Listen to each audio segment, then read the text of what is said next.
back again. Showing up these bases. Okay, kitty cat. Let it go.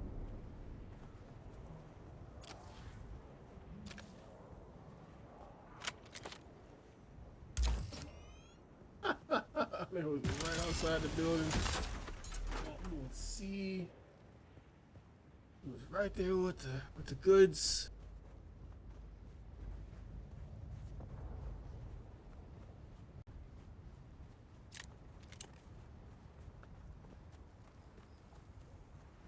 A seasoned crew chief goes missing from an iconic harvester, and nothing is as it seems. In this tale of intrigue, betrayal, and deadly ambition, the sands of Arrakis hide many secrets. Join us now as we begin to unravel the dark and mysterious truth behind the disappearance of Crew Chief Jarek Thorne. It's Death on the Titan, Episode 1, Eye of the Storm. It was my first time on the Sand Titan, but I knew it well. Everyone did. It was the last of the old Venport Demeter 4 super harvesters. A 6-deck factory harvester with a rebuilt Dyrmidium centrifuge. A rust-hued colossus that had become more than its well-worn constituent parts. The Sand Titan had become a symbol of the Spice Miners Guild itself. Its silhouette was a well-known and comforting sight upon the dunes. But I wasn't there for the tour. I'd followed a long and circuitous route from Transport Thopter to Transport Thopter as I worked my way into the deep desert where the Sand Titan roamed. As a senior ombudsman for the Spice Miners Guild, it was my job to solve problems and make sure that the spice kept flowing. The spice wasn't flowing, though. The Sand Titan had been pinned down between 2 storm fronts and had gone dark for almost a week. That, in itself, wasn't unusual. The deep desert was known to be a chaotic and violent wasteland with rapidly shifting weather patterns, amongst other palpable dangers. Now, the unusual part was the content of a secure transmission from the Titan's command deck. It turns out there'd been a suspicious death on the Great Harvester, and the crew was paralyzed with anger and fear. Unfortunately, anger and fear are bad for production. So I was ordered out of my comfortable existence in Arrakeen to find the Sand Titan and make things right. Sector As weather the alert. last A leg large of sandstorm my is fragmented approaching. journey neared its completion, 1 minute. I examined Chief Thorne's guild record once more. Chief Thorne was a man of discipline and was well regarded by his crew. By all accounts, Thorne wasn't one to shirk his responsibilities or fail in his duties. Now, in fact, Thorne had never even been late for a single shift until that fateful night. My first interviews were with the tool pushers assigned to Thorne's shift. He just didn't show up. I knew right away something was wrong, so I went down to check his cabin, but he wasn't there. We were between 2 Coriolis fronts at the time. We were running dark. That means we were operating mechanical only. All electronic Where systems am I? have to be shut down. Going the wrong Yeah, to protect direction. against the heavy electromagnetic interference generated by the storms. Anyhow, like I said, we were running dark, which means all holocams were offline. We had no quick way of finding them. Yeah, the Titan's a massive beast. So, what did you do? Sector weather alert. A large sandstorm is We approaching. did it the slow way. Searched everywhere from the top down. That's the command deck, the mess, the crew deck, the crew lounges, the intake deck, the processing deck, the storage racks, There we go. shaft disposal. We even suited up and checked the flight deck. No easy feat on the edge of 2 hard-charging Coriolis fronts. And what did you find? Nothing. No one had seen Thorne anywhere. It was like he vanished. Thin air. Hours passed as the crew's anxiety grew with each tick of the clock. Then, in the early morning gruesome discovery. I found him. What was left of him, anyway. His body had been pulverized and separated.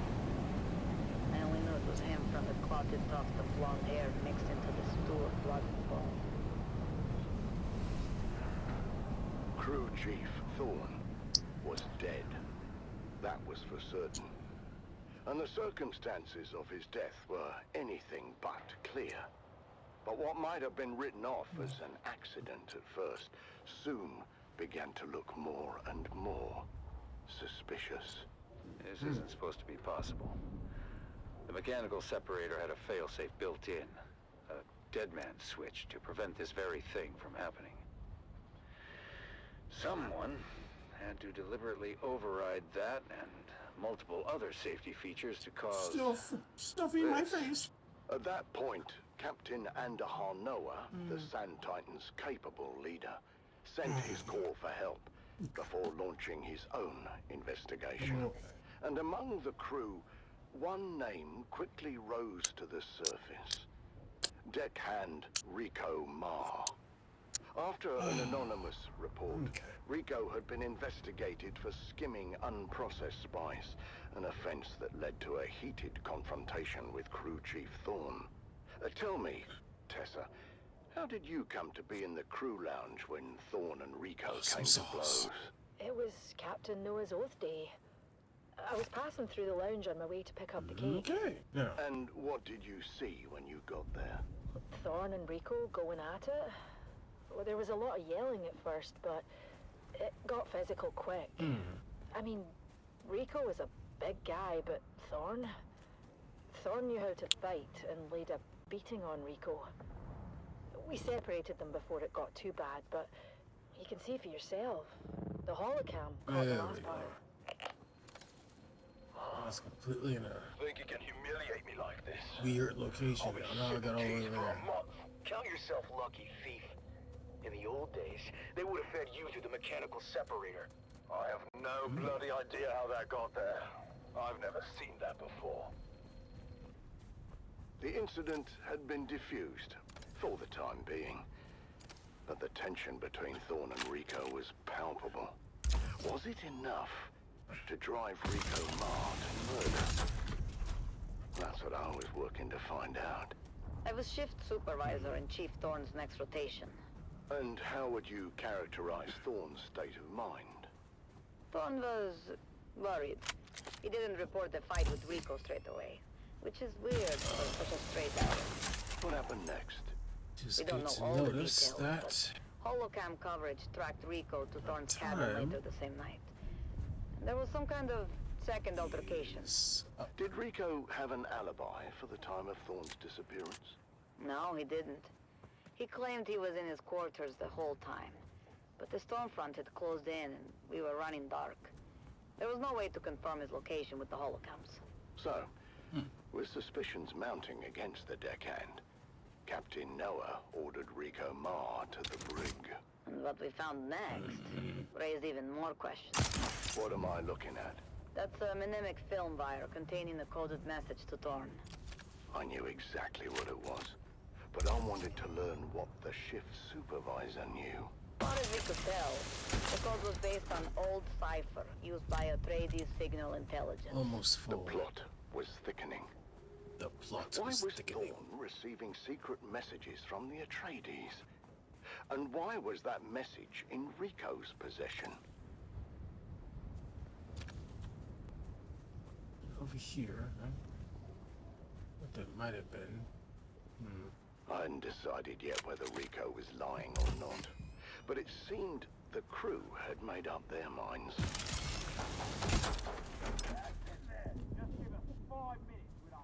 There we go.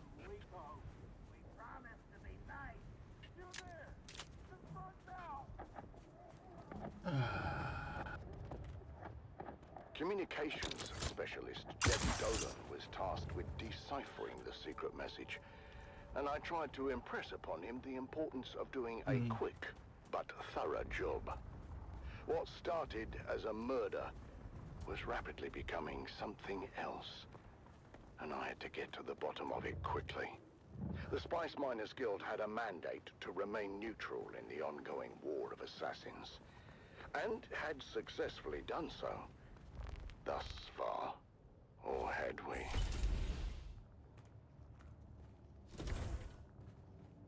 Okay. Join us again next time, as new secrets are revealed, and we dive deeper into the enigmatic Vicious depth of is Crew remaining. Chief Jarek Thorne. UFO. But until then, UFO. stay vigilant and watch the UFO. sands, until death on You the are not Titan for. returns. There we go. Mm-hmm. The last one. And then we go get Etherite.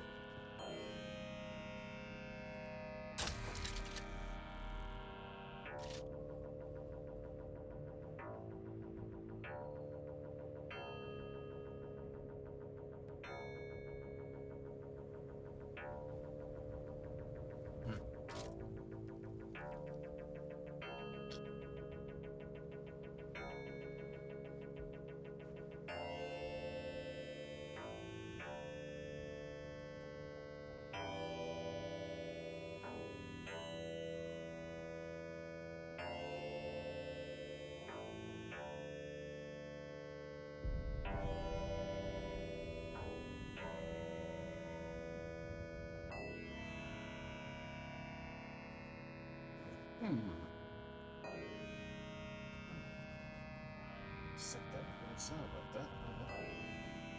Yes.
Stuffing my face with pizza.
Ah, lovely.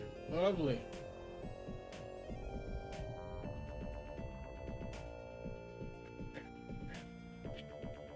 Alright, let's get this last one, and then that'll be it. This is I your will sign off master after this. inspirator with the daily motivational.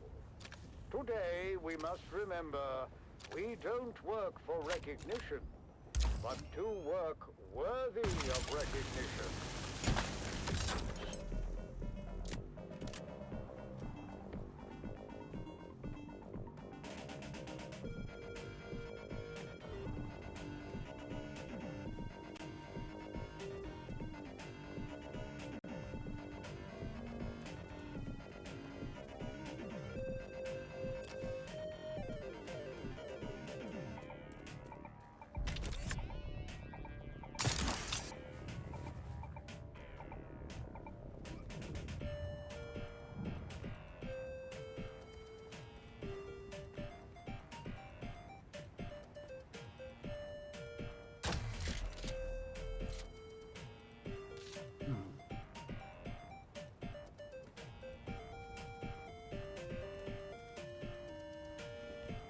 Come back.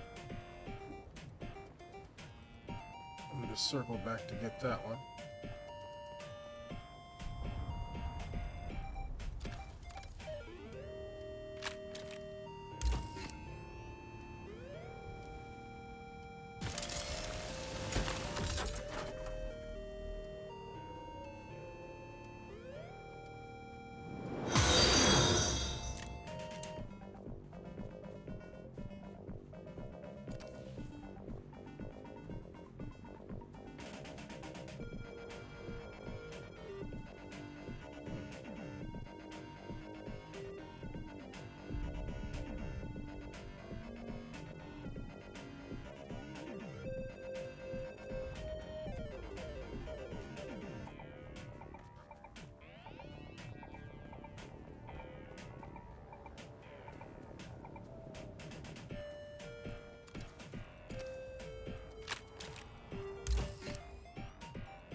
We're not quite full.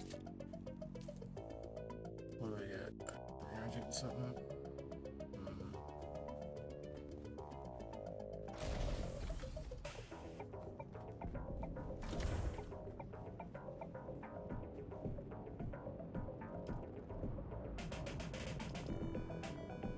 Close.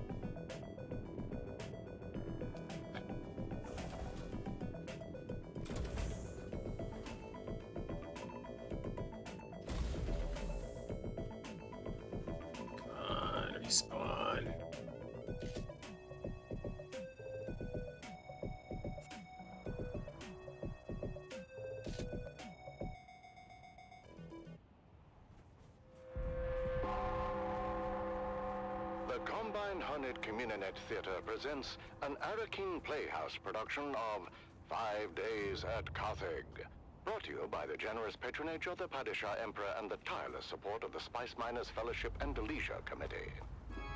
And now, it's time to dim the lights and return with us to those fateful days before catastrophe came calling. It's part 2 of 5 Days at Carthage.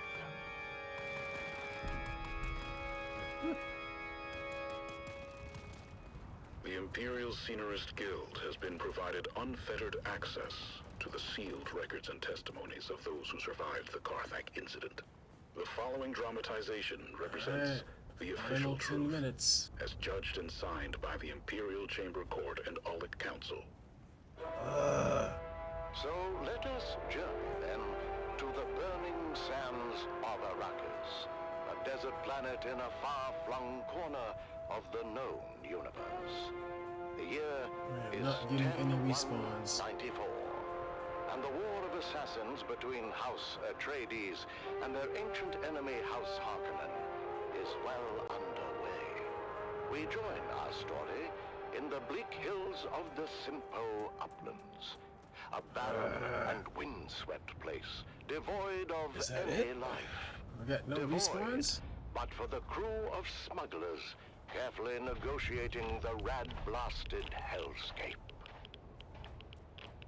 The locals say these Come on, hills are man. haunted. What locals? There are no locals.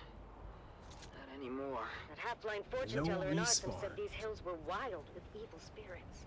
She called them Jinn. The bigger question is, how the hell a half-blind fortune teller and Arson knew to talk about these hills at all? Did we not agree to keep Alright, quiet well. about coming here? Simple was a restricted sector. Sardaukar kill on sight if they find you. I didn't say we were coming. I asked if it was haunted.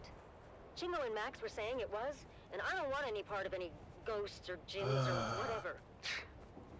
So, what did your half-blind fortune teller say? He told us an old grabbin' tale about the jinn. Angry spirits, born when someone dies suddenly and violently, without knowing the how or why of it.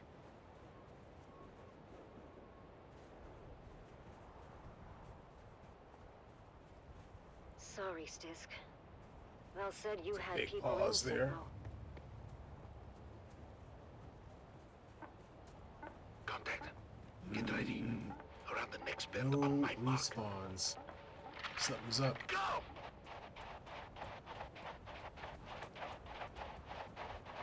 Hold up! Hold up! No, I'm not waiting because I What can't is it? wait. I didn't know what it was, but I got some on my boots. I got it in my mouth. Looks like it could have been a kit fox. Here's a bit of tail. Boss, if anyone else is in this sector, that was very loud. What are we doing here anyway? I'm told this is a restricted sector. The Sardaukar kill on sight. This one's got a sense of humor. Let's kill her. Ha! You can try. Time to move. We're here for an old family heirloom. A necklace I left in the care of my sister. Didn't mark you as the sentimental type. Sentimental got nothing to do with it. What's mine is mine. As long as my toad of a mother didn't find it and trade it for a pinch of spice. What makes you think it isn't a hardened pile of scrap with the rest of the place? Maybe it is. There That's we go. what we're here to find out.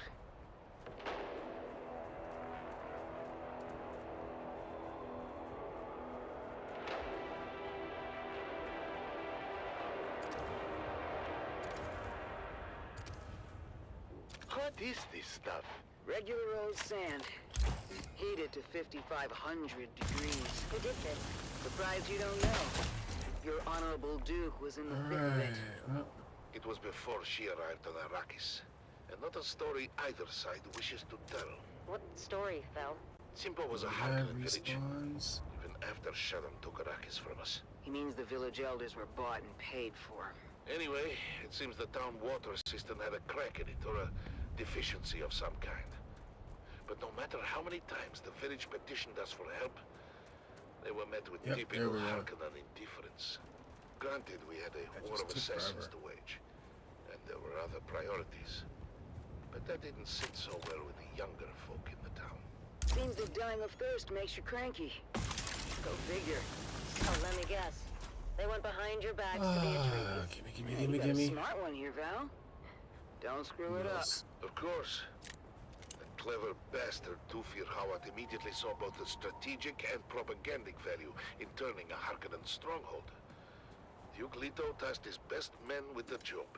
You know, I don't think propagandic is a word, big ox. What did the Harks do? Harkonnen loyalists within the town began a campaign of sabotage to discredit the Atreides and undermine the sister project. Typical Harkonnen treachery. A superficial investigation uncovered the treachery, but the Atreides engineers couldn't prove their innocence and were ultimately arrested.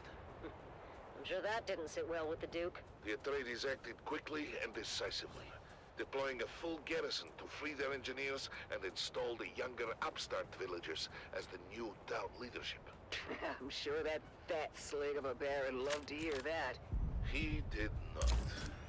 That spread too thin to do much about it. Even when the new town leadership formalized their fealty to House Atreides. Good for them. Sorry, Val, but your old crew were a band of snakes. You must never be sorry for observing the truth. But at the same time, snakes are at their most dangerous when cornered. What happened? The Baron grew tired of losing ground to the Atreides and dispatched the biggest snake of all to fix his nephew's problems. Peter de Vries, the Lord High Snake himself. Upon returning to Arrakis, Peter de Vries' first order of business was to organize the destruction of Simpo, as a warning and message to those who contemplated disloyalty. A massive host of Harkonnen house troops arrived in the dead of night to encompass the town. Outnumbered and surrounded, it was all the Atreides could do to fall back and await reinforcements. The Harkonnen went on to execute all 27 of the young villagers who collaborated with the Atreides. My sister Sigrid among them. I did not know that. Of course you didn't, kid, but I don't hold that against you. I hold it against every other living and breathing Harkonnen and anyone who serves them. That still doesn't explain the melted sand. When the sun rose the next morning, the Atreides emerged from their bunker to find the Harkonnens were gone. Their relief was short-lived, though. Okay. Fire began to rain from the sky. The Baron kept a stockpile of ancient siege artillery from the old Empire. And did There we The go. Atreides force and most of the town were incinerated in their beds. Just in time for a massive Coriolis storm to come along and blow away anything There we left go. behind. Sorry to interrupt your Greek tragedy, but I think we're being followed. We are. Fantastic. The last 2 clicks or so. Keep going, we're almost there. almost Alright. where? The rubble This pile that used to station be my home. is now This way. full. Here it is. Not much to look at topside. Topside. Cover me. A trapdoor. Guess I was born a smuggler. Pull it shut behind you. Damn. It's all scorched Alright. and melted. I was worried about that. The heat from the bombardment must have cooked this place like an oven. So we came all this way for nothing. Not Okay. for nothing. Alright, done for now. When I get back on, it's gonna be all about getting that ether right. We're in business. Okay. Huh. What kind of necklace is that? Thanks for stopping by. This is your caution, Shit. I bidding thought we had you more time. goodbye and What's the adieu, plan here, and boss? keep some dew, reap some dew, Same as and always, avoid before they kill us. Shaloud, What's waiting for us up there, because he will eat you. Probably half the scabs in the Haga Bay.